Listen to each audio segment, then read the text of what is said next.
presented by V-Guard. Vote मांगवाना आवे sir हमारा तो पीपी चौधरी 2 बार जीतने गया। मैं हाल शहरों नहीं देखी पीपी चौधरी है कौन है। तो बस मोदी जी लारे वोट मले रहा है और हमें एक राम मंदिर वालों मुझे की राम मंदिर को पेट थोड़ी भरी सर। लेकिन जनता मांगती है काम। अगर जो काम करेगा अच्छा वाली बीजेपी का या कांग्रेस का जो काम करेगा बढ़िया उसी की जीत होगी। हमारी राय तो ये है कि हमने मोदी जी को दबा के वोट दिए थे, लेकिन यहाँ पर मोदी जी ने काम हमारे अकॉर्डिंग नहीं किया।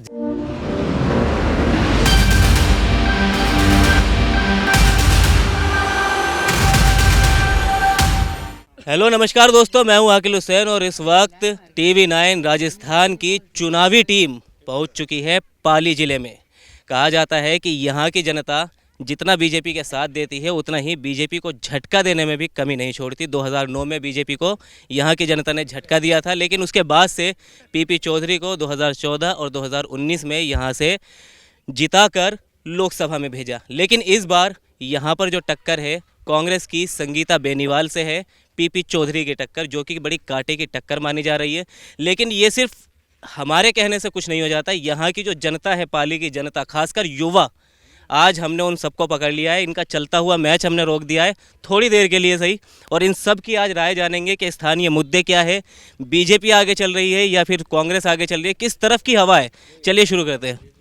जी भैया, नाम ईश्वर वैष्णव। आप पाली से ही है? पाली से। क्या कह रही है इधर की हवा? यहाँ की जनता जो छानने वाले हैं यहाँ के बीजेपी में, जो पीपी भाई जी सांसद है अभी जी 400 पार आंकड़ा बता रहा है जी, लेकिन कुछ भी हो सकता है, कोई संभव नहीं है 400 पार होना मोदी जी का। हाँ, लेकिन जनता है अभी अलग अलग राय दे रहा है। कोई वो बता रहे, कोई यह बता रहे, लेकिन अब की बार 400 के पार ही हम समझ रहे हैं, क्योंकि मुद्दा मेन जनता के आसपास में। अभी कल परसों इधर वाहिद में मीटिंग हुई थी, सुनीता बेनवाल जी आए थे बस स्टैंड के पास में, तो वहाँ पे भी थोड़ा बहुत भाषण वगैरह दिया कि अब की बार हमको जिताओ, ये करेंगे वो करेंगे। सब अपने अपने कार्यों में सब लगे हैं, लेकिन अब की बार तो देखो कभी देश चाहता है वो करेंगे। ठीक है। सुनीता बेनीवाल यहाँ आई थी? हाँ आई थी। क्या पीपी चौधरी यहाँ आए हैं? पीपी चौधरी अभी तक तो मैं तो थोड़ा बाहर था नहीं दे, लेकिन प्रचार तो हुआ था पीपी चौधरी है। अच्छा हाँ, इन इलाकों में हुआ है प्रचार पीपी चौधरी का? प्रचार हुआ है, लेकिन अभी जीत तक वो तो चुनाव के नतीजे बताएंगे कि किस तरफ जाती है, कि ऊँट की किस करवट बैठता है, वो तो नतीजे ही बताएंगे। लेकिन मेन मुद्दा है कि यहाँ पर जो मेन समस्या है पानी की, वो अभी तक नहीं हुई है और नहीं सॉल्व हुई है अभी तक। और भविष्य में अगर जो आए वो सिर्फ देख के चले जाते हैं कि भाई हाँ ये करवाएंगे, लेकिन वापस 5 साल बाद ही आते हैं कि भाई ये चीज़ हम वोट मांगने के लिए। बाकी यहाँ क्षेत्र का विकास कुछ नहीं हुआ है।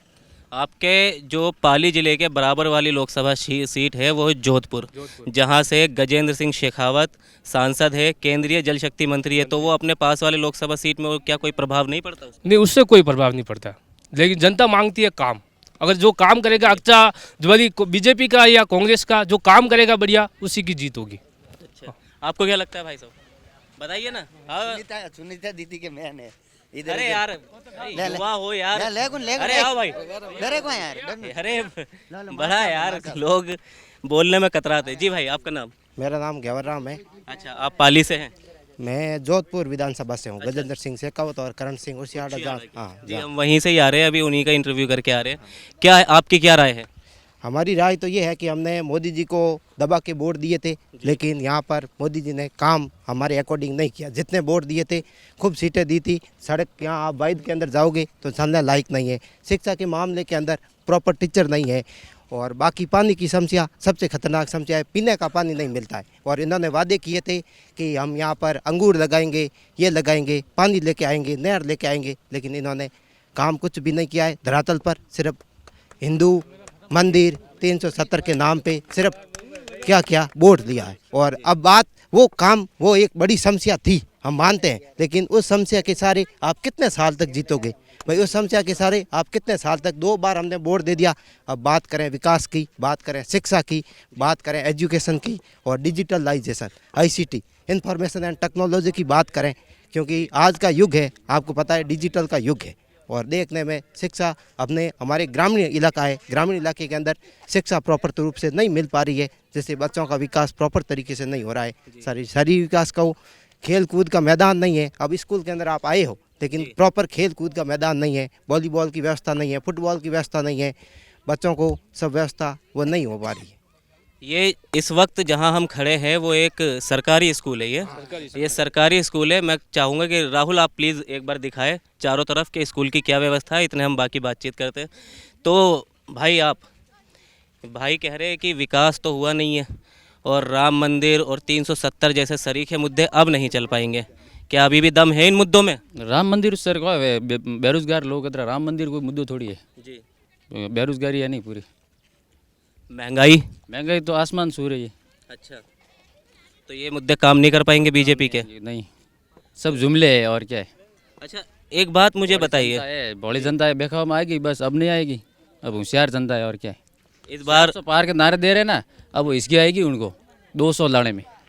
अच्छा हाँ चलिए, वो ये कहने से क्या होगा, कहने से मैं कह लूँगा क्या होगा उससे, ऐसा कुछ नहीं। चलिए 200 पार भी मुश्किल होगी अगर यहाँ की माने तो। हाँ लग रहा अब देख वास्तव में जो जनता ये कह रही है, लेकिन जो वास्तव में नतीजे वो चुनाव तय करेगा। मतदान जिस दिन के ऊँट किस करवट पर बैठता है, 400 पार जाती है या 200 के अंदर जाती है, ये चुनाव का नतीजा बताएगा सर। इस स्कूल का बताइए, क्या माध्यमिक ये कौन सा कैसा विद्यालय? सीनियर सेकेंडरी है। तो ये राज्य सरकार के अधीन वाला है? हाँ ये से राज्य सरकार है। लेकिन यहाँ पे देख लो ना, तो कभी मैं खुद इस स्कूल का स्टूडेंट रह चुका हूँ। अच्छा। लेकिन हमारे टाइम में तो यहाँ पे सिर्फ और सिर्फ ना तो कोई सब्जेक्ट का टीचर था, ना ये तो खेल कूद मैदान भी अभी हुए हैं, ये कुछ नहीं था यहाँ पे। सिर्फ 2 या 3 टीचर थे, वो भी 2-3 बार यहाँ 2 बार यहाँ पे हड़ताल की, तब एक डेपुटेशन पे कोई 2 टीचर लगा दिए। नहीं तो ना शिक्षा का कोई लेवल नहीं सर, ना शिक्षा के ऊपर काम हुआ है और ना इस ध्यान दिया सरकार ने। शिक्षा के भी जहाँ आज जो मूलभूत आवश्यकता जिससे व्यक्ति अगर ऊपर आ सकता है, वो मेन मुद्दा है शिक्षा, और वहाँ पे यहाँ का लोग वो पिछड़े जा रहे बच्चे, और उसके मामले में सरकार कोई ध्यान नहीं दी है। ना सिर्फ और सिर्फ चुनाव के टाइम में देखते हैं, भले कोई भी पार्टी हो, भले कोई भी पार्टी बीजेपी या कांग्रेस, सिर्फ और सिर्फ चुनावी माहौल देखने के लिए आते हैं और कहते हैं भाई आपके ये काम लो, वापस यहाँ देखो। सबसे बड़ी समस्या है पानी की और रोजगार। ना इस क्षेत्र में ना रोजगार है ना पानी है। पानी के मामले ऐसे कि भाई अब ऐसे पिछली बार ऐसा था कि हर गांव में एक टैंकर से पानी पाली से या रोड से मंगवाना पड़ता। ना टंकी है। मेरा गांव बस्सी है, वहाँ पे एक टंकी भी है तो वो भी एक जर्जर हालत में। वहाँ पे ना तो पानी की सुविधा है, और पिछले साल तो ऐसे हुआ कि टैंकर फोन करके एमएलए साहब को कभी किसी को वहाँ से पानी मंगवाना पड़ता है। ये हालत है यहाँ की। सुनवाई हो जाती है? सुनवाई तो कुछ नहीं, एक बार जो जान पहचान अप्रोच से कि भाई हाँ ये चीज़ आपने फ़ोन कर दिया, एक टैंकर मंगवा दिया, फिर वापस 10 दिन बाद में कोई नहीं, 4 दिन बाद कोई नहीं, वापस फ़ोन करते अभी भेजते, कल भेजते, आज है नहीं है। ये चीज़ है। और मेन समझते अगर मैं तो कोई भी आती है तो मेन चीज़ मांगता है विकास, और विकास के नाम पर सिर्फ यहाँ धोखा होता है, विकास कुछ नहीं है। आप मूलभूत सुविधाओं की बात कर रहे हैं, तो सड़क, बिजली, पानी का तो आपने बता दिया। सड़क बिजली के क्या हालात है वो भी बताओ। बिजली तो हमारे गांव में बिजली घर भी है और आई भी जाती है। बिजली घर तो ठीक है, लेकिन ना सड़क है ना पानी है। सड़क आपने खुद देखा होगा कितनी टूटी हुई है यहाँ तक कि सरकार ने इस सड़क के मामले में बस भी बंद कर दी है कि टूटी हुई क्या करे। अच्छा, पब्लिक ट्रांसपोर्ट भी ठीक से नहीं है यहाँ नहीं, पर? पब्लिक ट्रांसपोर्ट कुछ भी नहीं है जी। पब्लिक ट्रांसपोर्ट है यहाँ? बस तो है नहीं, सरकारी बसें है सरकारी बसें तो पहले चलती थी, अब 4-5 चलती है। नहीं है, बस है सरकारी बस। और पानी की क्या हाल है? पानी की समस्या है। आपका क्या कौन सा गाँव है? यही गाँव है? ये क्या नाम है गाँव का? गांव का नाम वायद वैद। ये कोहट लगता है, कोहट रोहट लगता है। रोड तहसील में। तो यहाँ सभी जगह यही हाल है पानी का? पानी का सभी यही हाल है। तो कभी आवाज़ उठाने की कोशिश की कि कभी कोई नेता आते या आपने कार्यकर्ताओं के माध्यम से आवाज़ पहुंचाने की कोशिश की? वोट मांगवाना आवे सर, हमारा तो पीपी चौधरी 2 बार जीतने गया। मैं हाल शहरों नहीं देखी पीपी चौधरी है कौन है। अच्छा, ठीक है ने, शहरों नहीं देखी पीपी चौधरी कौन है। बस मोदी जी लारे वोट मले रहा है। और हमें एक राम मंदिर वालों मुद्दों की, राम मंदिर को पेट थोड़ी भरी जाए सर। अच्छा, पेट तो कमाई ना भरना पड़े, बस हिंदू मुस्लिम अणु को थोड़ी भी आकर। काम क्या करते हैं आप? मैं तो ड्राइवरिंग करता हूँ। ड्राइविंग करते हैं? कहाँ? यहीं राजस्थान में ही? राजस्थान में ही। अच्छा, जो जोधपुर से इधर वापिस।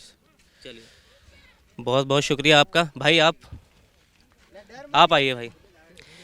ये अभी बता रहे हैं कि 370 राम मंदिर ये नहीं चलेंगे, इसके अलावा और कोई स्थानीय मुद्दे पाली के? स्थानीय मुद्दों के अंदर तो पाली के अंदर यही है कि सब लोगों को मूलभूत आवश्यकता की ज़रूरत है। बिना मूलभूत आवश्यकता के अब हो गया। हमने भी वोट दिया बीजेपी को, मोदी जी को वोट दिया, और मोदी जी ने काम भी किया है, 2 काम किया है। लेकिन अब उनको आगे बढ़ना पड़ेगा, विकास पर आना पड़ेगा। अब स्थानीय मुद्दों को रखकर विकास के मुद्दों पर बात करनी पड़ेगी। अब आप हिंदू के नाम पर, मुस्लिम के नाम पर लड़ा के 2 बार वोट ले लिया, अब इसके अलावा आपको विकास पर बात करनी पड़ेगी, बिना विकास के पॉसिबल नहीं होगा। अब सब समझदार लोग हैं और उनको मूलभूत आवश्यकता की ज़रूरत है। अब आप यहाँ की बात करूँ, गवर्नमेंट के अंदर प्रॉपर टीचर नहीं है, तो टीचर नहीं है तो बच्चों को पढ़ना पड़ता है प्राइवेट में, और इतनी आमदनी यहाँ पर है नहीं, किसान के पास इतनी आमदनी है नहीं और इतना रोज़गार यहाँ है नहीं। रोज़गार प्राप्त करने के लिए आप बाहर जाना पड़ता है और वो अपने बच्चों के फीस भर नहीं पाते हैं प्राइवेट स्कूलों के अंदर, और उनको गवर्नमेंट के अंदर मूलभूत सुविधाएं मिलती नहीं है। तो हर कोई माता पिता चाहता है कि अपना बच्चा सर्वांगीण विकास करे, तो सर्वांगीण विकास के अंदर प्राइवेट स्कूल के अंदर वो भेज नहीं सकता। तो यहाँ की सबसे मूलभूत सुविधा, एक तो पहले यहाँ पर 1 घंटे के अंदर बस आती थी गवर्नमेंट की, अब वो बस रोडवे यहाँ सड़क की वजह से उसको 3 घंटे स्थानांतरित कर दिया कि अब रोड सही नहीं है। और मेन ये जो रोड है ना, हाईवे, ये आपको जालोर डिस्ट्रिक्ट को जोड़ती है, जालोर डिस्ट्रिक्ट को जोड़ती है। उसके बावजूद ये रोड पिछले कई सालों से प्रॉपर तरीके से तैयार नहीं हो पा रही, और 2 बार यहाँ से पीपी चौधरी रहे, सांसद रहे, लोगों ने देखा नहीं, और अगली बार मोदी जी के नाम पे वोट दे दिए। लेकिन अब आपको भी मैदान में उतरना पड़ेगा, घर बैठे काम नहीं चलेगा। क्योंकि आप यहाँ के स्थानीय लोग हैं, तो यहाँ किसानों की क्या हालत है? किसानों की हालत यहाँ प्रॉपर तरीके से बारिश होती नहीं है, हर दूसरे साल तीसरे साल अकाल की स्थिति बनी रहती है, और बारिश नहीं होने के कारण यहाँ का किसान और मजदूर अपनी आवश्यकता के लिए बाहर जाता है, काम करने के लिए बाहर, या तो ड्राइविंग का काम करते हैं या कहीं दुकान पे जाते हैं बाहर, बॉम्बे, महाराष्ट्र, कर्नाटक, बेंगलोर, और कपड़े का दुकान व्यापार करने के लिए सब लोग यहाँ बाहर जाते हैं। और प्रॉपर तरीके से यहाँ बारिश टाइम पे नहीं होती है, हर तीसरे साल अकाल की स्थिति रहती है, और बारिश होती भी है तो सही समय पर नहीं होती है, तो उसके कारण लोगों को मजबूरन बाहर जाना पड़ता है, यहाँ लोगों को रोज़गार नहीं मिल पाता है। चलिए, बहुत बहुत शुक्रिया।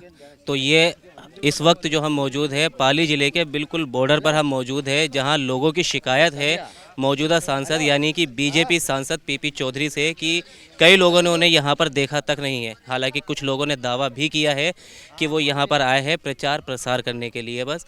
लेकिन सबसे बड़ा मुद्दा जो पाली में अभी स्थानीय लोगों के द्वारा बताया गया है, रोज़गार, विकास, महंगाई और स्थानीय मूलभूत सुविधाएं, जिनमें सबसे बड़ी समस्या पानी को लेकर है। तो फिलहाल TV9 राजस्थान के इस वीडियो में इतना ही। आगे फिर हम जालोर से जो है कोशिश करेंगे आपके लिए इसी तरह स्थानीय मुद्दों पर और जानकारी जुटाने की। फिलहाल हमें दीजिए इजाज़त, शुक्रिया।